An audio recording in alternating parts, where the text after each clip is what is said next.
Last time, the two Soul Reapers Ichigo, Izawa, and L figured out Hanyuu, the girl that follows the Furude girls around, was a spirit. They decided to try and send her to the other side.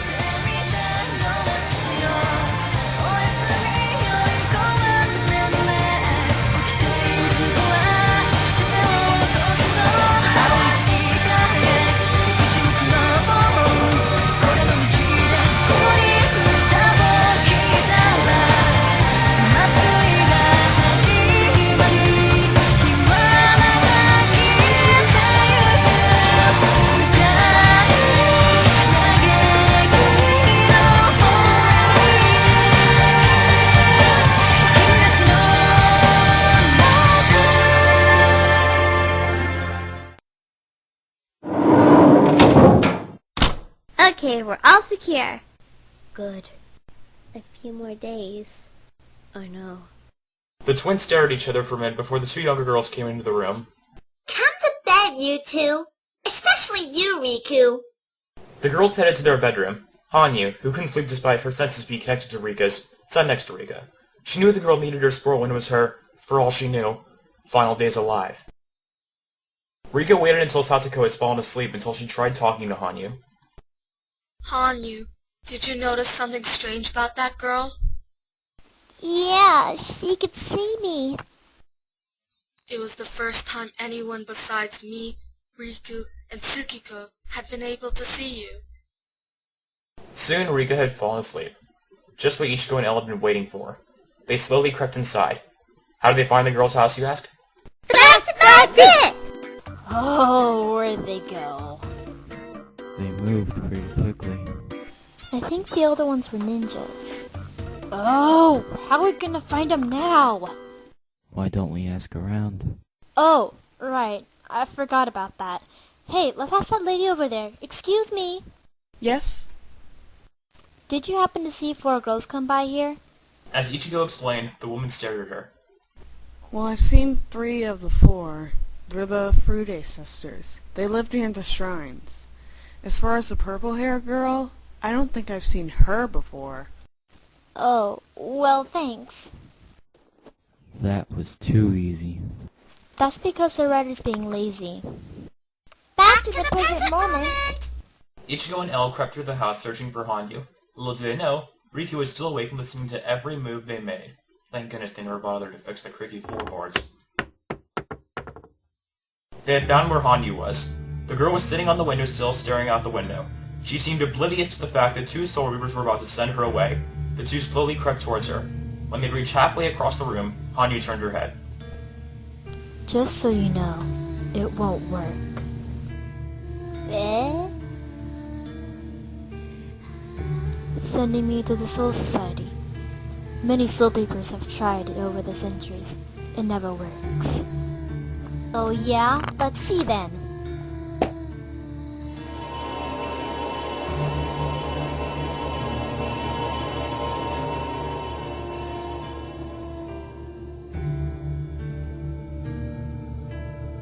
Darn, she's still here. I wonder why it didn't work. Me? What's all the commotion? Who are you?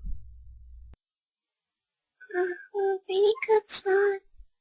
Who are you talking to? Rika knew Satoko couldn't see Hanyuu, so she most likely couldn't see the Soul Reapers even though one of their feet was on the edge of her bed. Sorry, Satoko. I just had a nightmare. That's all.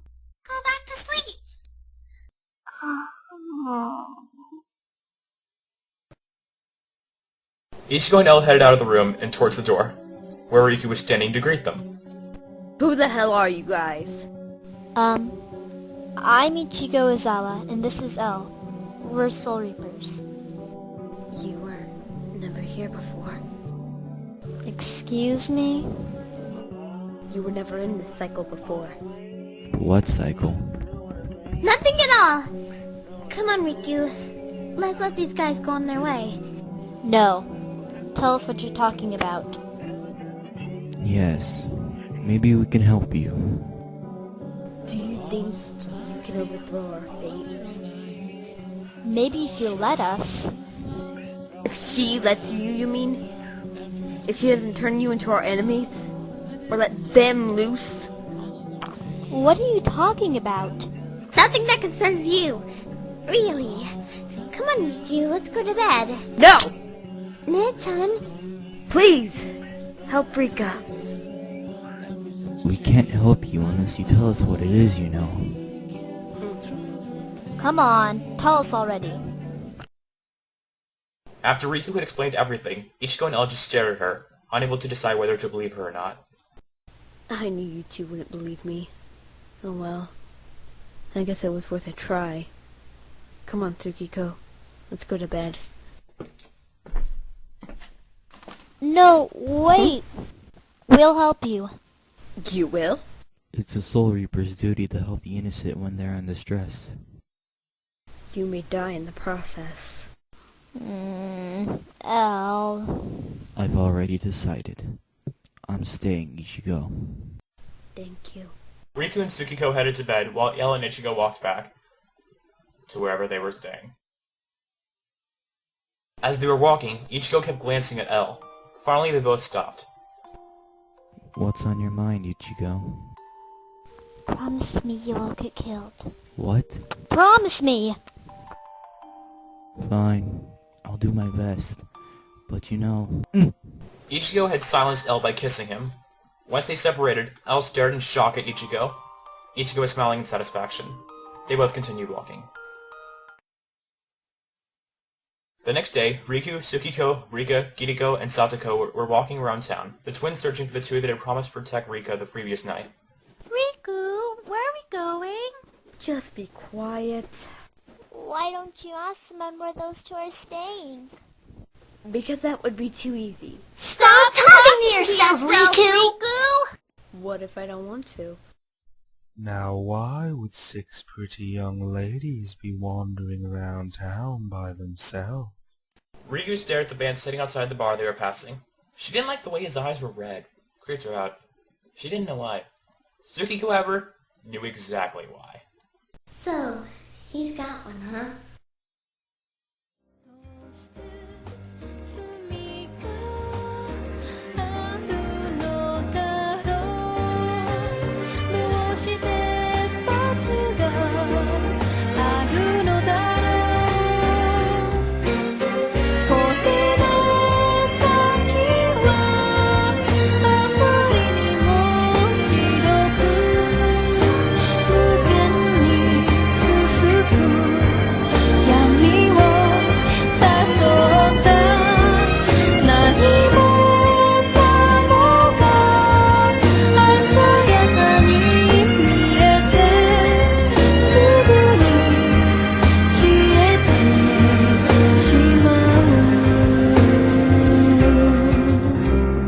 Next time on Infinite Darkness.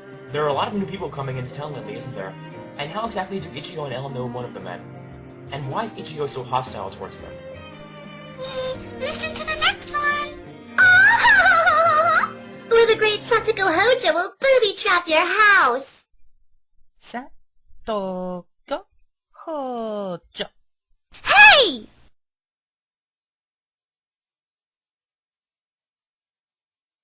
What do I have to say to disclaimer? Higurashi no Naku Koroni is copyright Studio Dean and Xenon. And Higurashi no Naku Koroni Tai is copyright Studio Dean. Rikku, I don't want to! Do it! Fine. Death Note is copyright Tsugumi Oba and Takeshi Obata, as well as Viz Media and Madhouse. Good little dog. Shut up, Rikku! Nagaki no More is copyright Ayane. Taisho E is copyright Anina. All the background music belongs to their owners. And Caramel Dance is copyright Caramel. Help! Now you won't sue us, right? If they do, I'll set a trap in their house.